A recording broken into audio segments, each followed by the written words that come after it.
गट क 2024 ला आलेला प्रश्न 15 सेकंदाचा वेळ आहे. पहा बरं जमतंय का सोडवायला. नाही जमलं तर स्पष्टीकरण मी देणारच आहे.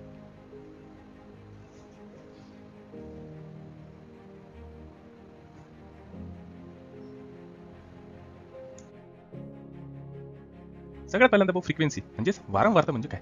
ते एका ठराविक ठिकाणावरून एका सेकंदात पास होणाऱ्या तरंगांची किंवा वेव्हची संख्या म्हणजे फ्रिक्वेन्सी किंवा वारंवारता. वेव्हचे एकक हर्ट्झ. आता इन्फ्रासॉनिक वेव्ह म्हणजे काय.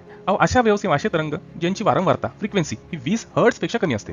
मग अल्ट्रासॉनिक वेव्ह म्हणजे काय, तर असे तरंग ज्यांची वारंवारता किंवा फ्रिक्वेन्सी ही 20,000 हर्ट्झ पेक्षा जास्त असते. बेस्ट उदाहरण म्हणजे अर्थक्वेक. पहा, जनावर असो गाई म्हशी असो, भूकंप व्हायची वेळ झाली की अगोदर ज्यांना कळतं हंबरडा फोडायला लागतं. म्हणजे जनावर किंवा लहान मुलं हे इन्फ्रासॉनिक वेव्स ऐकू शकतात.